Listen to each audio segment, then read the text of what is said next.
Hello, everybody. My name is Stanley J. Targos III, and I'm here with the Response Able solution. And as we're getting ready to start out a new chapter, new year, new month, whatever the new piece is, let's make sure we're starting out with the opportunity to have success. So when we look at what we've done in the past and we think all the things that we enjoyed, that we loved, that we wanted to do, that worked well, that didn't work well, how do we apply those lessons to what we're doing moving forward? Well, should we set out as someone who's never been in the gym or who walked past the gym or who only exercises by walking or doing light exercise and think we're going to battle for Mr. Universe or Miss Universe in the next 6, 12, 18 months? Probably not. That's really setting ourselves up for failure. So, how do we set goals that are realistic, that are manageable, that are believable and achievable? When I used to think of setting goals, someone very smart said, Stanley, here's the goal. If I told you, and he gave me a story, and I love little stories, so here's the story. He said, if I told you I'd give you $1,000,000 to run a mile, and you had 10 minutes to run the mile, would you try? And I said, absolutely, I would try. And I could probably run a mile in 10 minutes, which means I would try, I would put forth an effort, I would train, and I would believe that I could do it. He said, that's excellent. So it's believable and achievable. What if I told you I'd give you $1,000,000 to run a mile, but you had to do it in under 4 minutes? Would you do it then? And I would definitely think it's believable because I've seen other people do it, but not for me. I wouldn't even try. I wouldn't train. There's no way that I'm ever going to run a 4-minute mile, ever. So it's believable, but it's not achievable.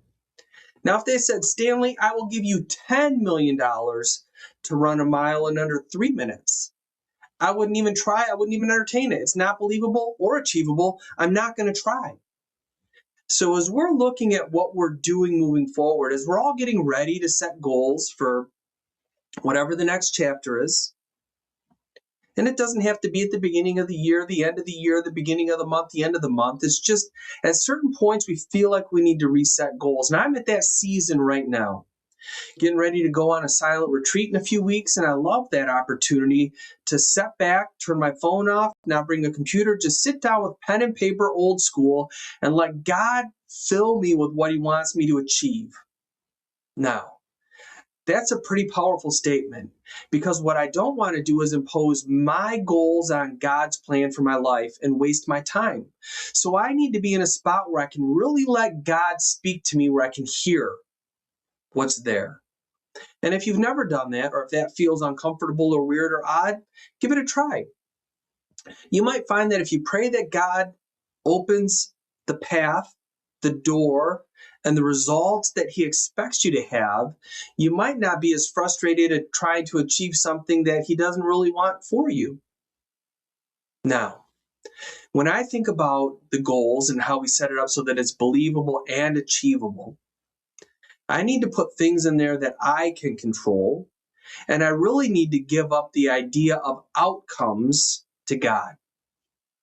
So since earlier this year, the last couple of months, I wrote down on a notepad, the youth pastor at our church in the middle school group said, I want everybody to take one thing that they're willing to give God, that Jesus can have for this year, and write it down. And he gave us all little 3x5 note cards. And I wrote, I'm giving God control over the outcomes for my business. So I've been saying that, reading that, seeing it, focusing on it, marinating on it for really 4 months. And the amazing thing is I still have dreams, goals, and aspirations, but I don't get frustrated over the results because I can't control the results most of the time. Now, I can control the results most of the time if it's about diet or what I eat or if I lose weight, because I can control the activity that leads up to that result. I can exercise 4 times a week. I can exercise for 30 to 45 minutes. I can actually get my heart rate up. I cannot eat Twinkies and sugar and cake and candy and all of the stuff that goes with it. I can choose to have some control over that. But that doesn't necessarily mean that I can control all the outcomes, but I can influence those outcomes to make sure that I'm putting myself on a path to have some success. Some things I have no control over. If my goal is to change my spouse, my kids, my business partners, my clients, that's probably not going to happen. I can't control that. Only God can change people. Only God can change me. So what's believable and what's achievable? So do I have a health goal? Absolutely. I would like to lose a couple of pounds. In the last 2 years, I've gained 15 to 20 pounds. That's a lot. I don't want to continue that track. That means in 4 years, I'm gonna be a balloon. I don't want that. That means my heart's going to have to work harder. My kidneys are going to have to work harder. Everything is going to have to work harder if I don't get that under control now. And I've gone through seasons where for 10 years, I was in really good weight ratio. But in the last 2 or 3 years, things changed. I stopped doing some of the things that I was doing before. I let things go a little bit, and a little bit turned into a little bit more turned into a lot, and now I get to start over again. That's okay. So health, physical exercise, body, chemistry, blood pressure, sugar, those things. I need to hydrate, of course, all the things that your doctor tells you to do that you know you need to do. For everybody, it's a little different. So health is one goal. Spiritual, that's a big goal. Am I content? I like to look at the fruits of the Spirit as my barometer for am I in a spiritually fit place in my life? Do I have contentment? The world's going to go up, the world's going to go down. I'm going to be mountaintops, I'm going to be valleys. And someone recently said, Stan, you don't experience growth on the mountaintops. You experience growth in the valley. Growth comes through pain and challenge. And I can look at the valley as thinking, all I'm doing is getting rained on. It's so damp, it's so cold, it's so whatever. Or I can learn how to enjoy the rain and realize that it's given me the opportunity to have growth. If I'm content at the high points or the low points, that's my barometer. Am I spiritually fit? If I'm discontent, that's opposite the fruits of the Spirit. That means I'm not letting Christ live in me. That means I'm letting the world dictate my joy. And I don't want that. I want my joy to come from something other than the world. So physical, spiritual, mental. How's my attitude? Am I hopeful about the future? Or am I depressed and down? Now, some depression is a chemical imbalance. Some of it requires help, but there's people out there who can help us get through seasons. But a season doesn't have to be a lifestyle. And it's not as easy as, well, just be happy and bam, stop being depressed. No, that's not the solution. The solution requires work, effort, and energy.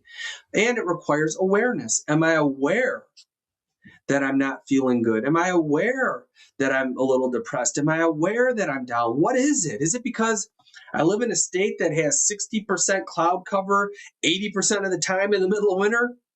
Maybe. Vitamin D is a big piece of it. Sunshine's a big piece of it. But what's my attitude? Am I enjoying life? Am I giving into the people that are around me, or am I constantly taking from the people that are around me? How do I change it? Those are the questions that I need to ask. And I surround myself with at least a half a dozen to a dozen men who have given permission to breathe life into me and be honest with me. Part of that's spiritual fitness, that's discipleship, that's required. Part of that's that mental stability that lets them tell me and be honest with me, say, hey, Stan, your attitude stinks. Are you going through something? Are you being challenged? Or are you just being grumpy? Stop being grumpy. Well, that's not always as easy to do as it is to say. So it requires work. The fourth one is financial. How am I doing financially? And am I financially putting myself in a position to take the gifts and the skills, the talents, and what I had last year and apply it to this year? Am I able to move forward over the next 6, 12, 18 months and do something a little different? What are my goals? Do I need a new car? Do I need a new roof? Do I need windows? Are my kids getting ready to go to college? Do I have a lot of debt? Did I just come through a season where I was compounded with debt? Now, I had an experience, and we're at the debt elimination program. That's what we do. That's what we help people with. That's the core of our business. Most people have some debt. They don't want it. Now, I live and breathe this, but I still make mistakes. I realized this week that I had a 0% financed appliances that didn't pay interest, I thought, for 18 months, but it was 14 months. and I didn't pay it off in time. And then I accumulated $800 in interest. I just wanted to die. I mean, it's not the end of the world. But I thought, man, I could have paid this off 4 months ago. I had the money. I'm not being lazy, but I'm trying to follow a system and a plan to be disciplined because that's what I teach. That's what I preach. I want to practice what I preach. I don't want to do what I say, not as I do. I want to do what I'm suggesting. And what I forgot to do is check the actual amount of time that I had 0%. So I lost $800 down the drain because of backtracked interest for the previous day one until that time. Stupid. Now I'm going to pay this thing off in the next 6 weeks or 8 weeks. Be done with it. And I'm not going to beat myself up, and I'm not going to make the same mistake. I'm going to pay attention. I find that when I'm just wrapped up in putting my head down and grinding, I forget the details. So I need to remember to look at the details. But I don't need to beat myself up over the mistake. It's just a learning experience. The great news about money is you can always make more. You can't replace time. It's hard to repair relationships, but money's easy. So as I move forward, I think in the last 18 months, I've shared part of my story. We bought a house. We needed to replace my wife's car. We needed to replace my car. We had some medical issues. I had a root canal. I had a second tooth issue, like literally $400 and some thousand dollars of brand new debt in a 6-month window. We expected some of it, not all of it. So how do we dig ourselves out of that hole? Well, we have a plan. We follow it. We have realistic goals and expectations. We have believable and achievable standards. And we're working together as a team. My wife and I, every Monday night at 10 p.m., because that's the time when we can sit down and talk about it, we go through how much money's in the account, what money's coming in, what money's going out, what bills do we have to pay, what are our fixed expenses, what are the things that are unexpected. We had an education expense for $400 that we needed to filter in, and I get frustrated thinking, just pay it. And she wants to make sure we're paying it from the right bucket. So I'm grateful that my wife at least wants to be aware that we need to pull money from somewhere and we can talk about it. It's only $400. It's not the end of the world. Sometimes that's a lot of money. Other times it's just pay it. Don't worry about it. My goal is to be in a position where $400 is never an issue. Fortunately for us, we're in a season where it's not a big deal. But in the last 5-10 years, sometimes $400 would have really taken us out of the loop and distracted us. It would have been more of a mountain instead of a speed bump. I don't know where you're at, but what I do know is this. If we set goals in place and we have some realistic timelines on them, we have some realistic expectations, they're believable and achievable, we actually have a chance to succeed. So what are you looking at doing? What are you looking at achieving? What are you looking at putting in place for this next season, for this next chapter? Well, I think some of the things that we should consider are the timelines. If it took you 6, 12, 18, 24 months to accumulate a bunch of debt, is it realistic to think you're going to pay it off in 4 months? Probably not.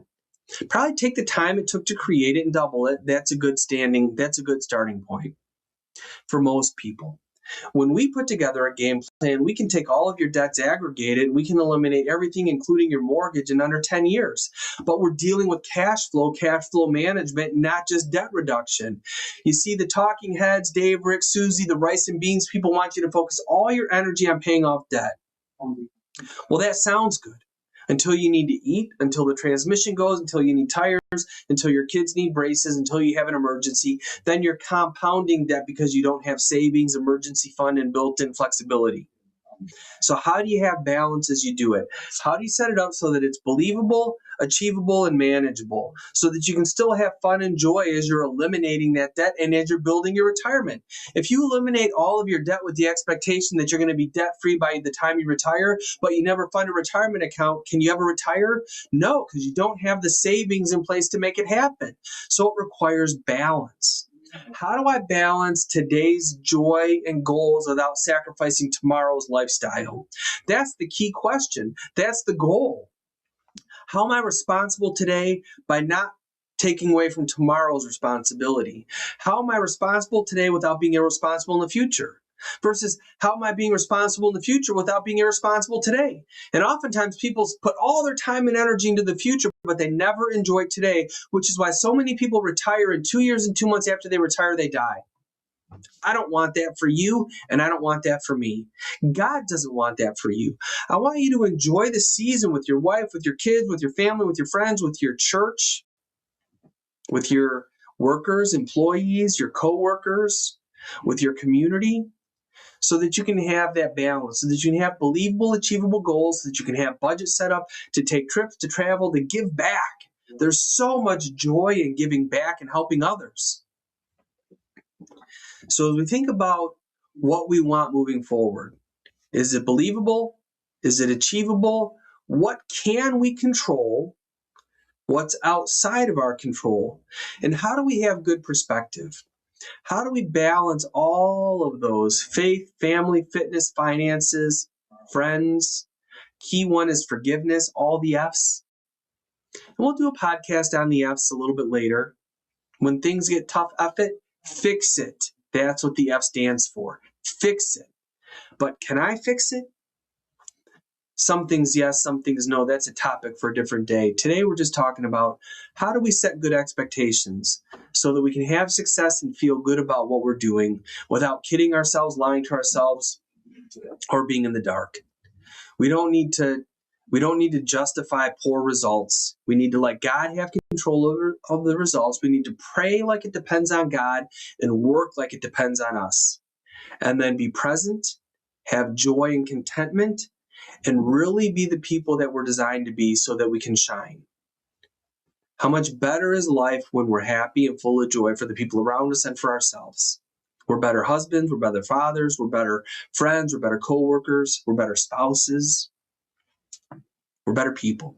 And if we know that we're on a path that we feel good about the work we're putting in, we actually can have joy and contentment out of what we do instead of frustration. Do I need to change my job every 2 years? Probably not. Do I need to change who I am? That's an ongoing growth pattern that needs to happen. This is a destination, not a journey.